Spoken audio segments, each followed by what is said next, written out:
Holy smokes, folks, we absolutely have to go ahead and cover Tesla, as we know they just recently had their earnings and they're having a robust move to the upside post earnings. And of course, I want to go ahead and provide an update, as we habitually on this channel talk about Tesla as well as the broader markets. And this was something that we talked about in yesterday's video, that likely the financials weren't going to look good. They were not going to look good, but it could be saved by good forward guidance. And oh my goodness, did they really save it with some of the things that were shared in today's earnings. And so I want to go ahead and touch on a couple of things right now, just to keep everyone up to date. We have this headline here from CNN, which, by the way, I'm not a big fan of CNN, but they shared how Tesla's earnings plunged, right, which we already knew was likely going to happen, but the company promises a cheaper car model. Now, this isn't the only positive, right, but this is kind of what CNN is kind of just sharing. But for everyone to kind of be up to date, Tesla reported its first quarter adjusted earnings, which plunged 48%, falling short of what lowered Wall Street forecasts were, but it assured investors that it plans to move ahead with a cheaper model due out by next year, right? And so the company reported a 9% drop in total revenue, which also missed analyst estimates, right? So this was below the estimates. However, its profit margins, declined by 2 percentage points, which wasn't necessarily horrendous. And I want to go ahead and touch on that, right? So, of course, we still see Tesla kind of having a few green candles over here in the after hours, but we see that Tesla once again demonstrated its strategic acumen. Despite presenting disappointing figures, they were able to deliver exactly what investors wanted to hear, what market participants were looking to hear, and at the right time, right? A major concern was that Tesla's margins would drop below 16%, but the margins excluding credits actually surpassed expectations at 16.4%. And when you include regulatory credits, the margins reached 17.4%. So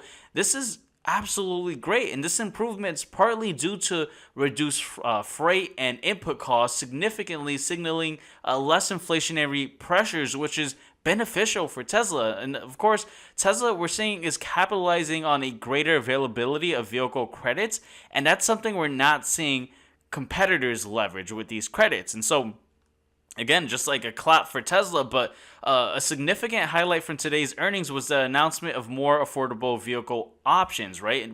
That's huge. That's pivotal for the company. They updated their future vehicle lineup to expedite the launch of new models originally scheduled for the second half of 2025. Now Tesla plans to increase production capacity from the approximate 2.3 million to around 3 million vehicles before considering a new gigafactory. Let me just say that again. So they increased production capacity from the 2.3 million to around 3 million now before considering a new gigafactory. And so this shift indicates a postponement of projects like Giga Mexico and Giga India, as capital expenditure will be redirected towards AI enhancements to edge closer to achieving a robo-taxi fleet, which is nice. And instead of waiting for a new generation of manufacturing facilities, Tesla's improving the efficiency of its existing lines to potentially lower vehicle costs. And that's absolutely great, because we want to see obviously the COGS for Tesla go down, as that's going to help achieve the goals that Tesla's looking to do. Now, I want to share this chart right over here. Actually, it's this one right over here. Just kind of giving you guys a visual of Tesla's AI training capacity, and we're seeing a massive spike, right? Tesla's pretty much just dominating ever since December, pretty much in their AI training capacity, and this is huge, right? This is absolutely great for Tesla. But also, if we take a look at this chart over here, we're seeing FSD miles driven, and Tesla is pretty much having this super supreme spike over here with FSD V12 miles, and that's partly because, of course, we had reductions in the price. We also had the free trials available, and so Tesla's doing whatever they can to go ahead and have more users feed into FSD V12 miles. This way it kind of learns better, because of course, once you have more individuals driving, that's how AI learns, right? And especially with this new version of FSD V12. I said that this is kind of like, I think some individuals got mad when I said this last time. They got upset and might have misinterpreted what I said. And I was saying that FSD V12 is significantly improved from the previous FSD versions, but I said that it's like kind of like FSD version 1 in the sense that this is the first level where we're using neural networks, and we're seeing that this new version of it, which uses neural networks to learn, is having a huge spike up, and this is absolutely great news for Tesla. So definitely a lot of good things that we're seeing for Tesla, which is why we're seeing, of course, Tesla kind of push upwards. Now, from a financial perspective, Tesla reported 2.5 billion in free cash flow, which is it showed a robust balance sheet. With around 26.8 billion in cash and significant amounts in receivables and inventories.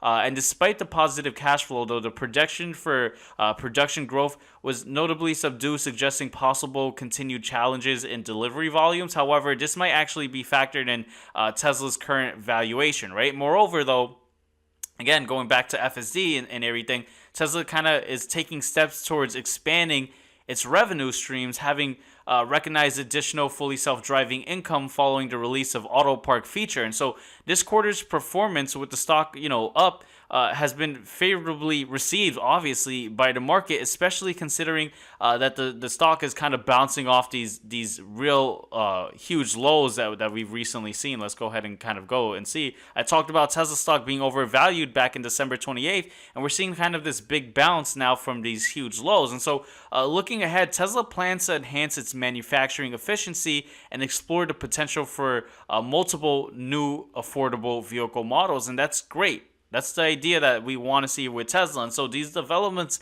they're going to be crucial as Tesla aims to maintain its competitive edge and capitalize on its advanced technology to, revolutionize the automobile industry. And that's why I think a lot of people kind of get confused on what's my view on Tesla and what's my take. I've been talking very bearish of Tesla since December 28th.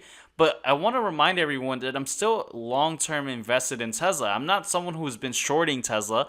I'm long-term in Tesla. I do think Tesla is going to do well in the future. I just haven't been buying at all these previous levels because I said that there was going to be more pain. And for a while, I had a lot of pushback of people saying, you're crazy.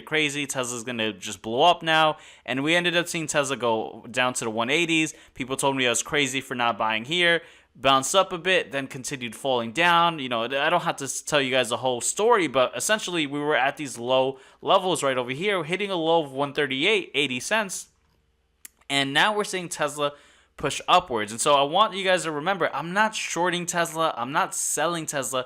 I just wasn't buying Tesla at these areas as I believed it was overextended at the current time. And so I like Tesla a lot better where it is now. And so I want to also address this comment over here. Got actually email about this as well from someone. Got some comments on other YouTube videos, and then someone also here. I appreciate this comment. Please do a video on those who are holding a large bag of Tesla. Should we cut losses? Now again, when I do these videos, it's never to tell you what to do. You should only do whatever you see value in. And so, again, if you see value in cutting Tesla, by all means.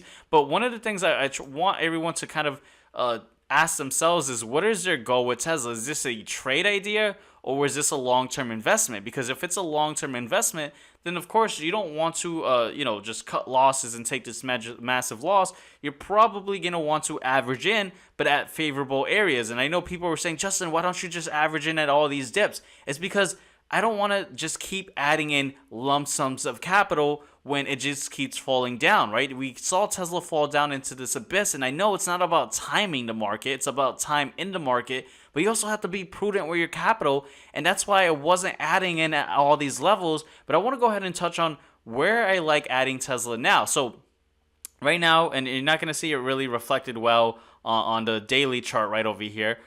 So we're going to have to kind of imagine it for a second. So Tesla right now is currently at this like 160 level, right? So if we kind of go to the daily chart, you're not going to see it really well because it's in after hours, but that puts us at around right over here, right? So let's actually zoom out and let's kind of look at the 160 area, right?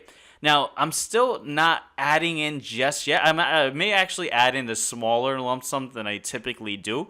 Let me kind of be honest here. I am going to add a little bit into Tesla right now, just a small amount. That's just my personal take on Tesla for me. Guys, you don't need to add into Tesla just yet because there's still not that confirmation that I want. So that's why I'm not adding the amount that I would like to add.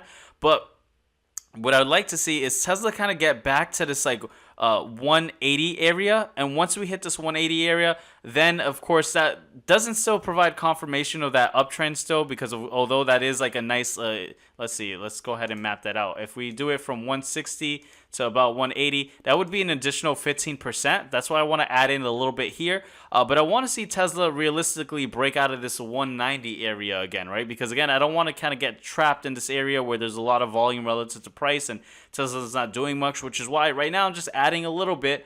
But it's still premature as there's not that true confirmation of the uptrend. But I really liked what we heard. This was one of the few earnings calls, one of the few earning calls in a while that we heard that was actually pretty decent. It was a good earnings call despite the numbers not doing the greatest, right? We had some good stuff, we had some bad stuff, but ultimately the earnings call was what really saved it. And so that's kind of the idea with Tesla, and that's what I kind of wanted to do this quick update on. Now, taking a look at the broader markets, we even see the broader markets pushing up. We also know this is a huge week for the markets. We have personal consumption expenditure report coming out. We also have 40% of the S&P 500 releasing its earnings. So it's going to be a huge directional move for the markets depending on how these earnings are doing. And so, of course, that's something that we're going to be mindful of. I did actually add into my long-term portfolio just yesterday with SPY over here, as I do believe that this was just a bit of a dip and I do see more upside for the broader markets. Again, you guys only do whatever you see value in, but obviously Tesla is the main topic of this video, and I want you guys to let me know in the comment section below what were your thoughts on the earnings and what are you guys doing. Of course, no one knows what's going to happen in the future. At the end of the day, you got to do whatever you see value in, but I personally, while we already knew that the numbers weren't going to look great, I personally thought the earnings call was pretty decent. And I did like hearing a couple of things that were said, but I want you guys to let me know in the comment section below what are your thoughts on this. And before you guys go, make sure to check out this video right over here, and I'll see you guys on that next video. Take care, guys.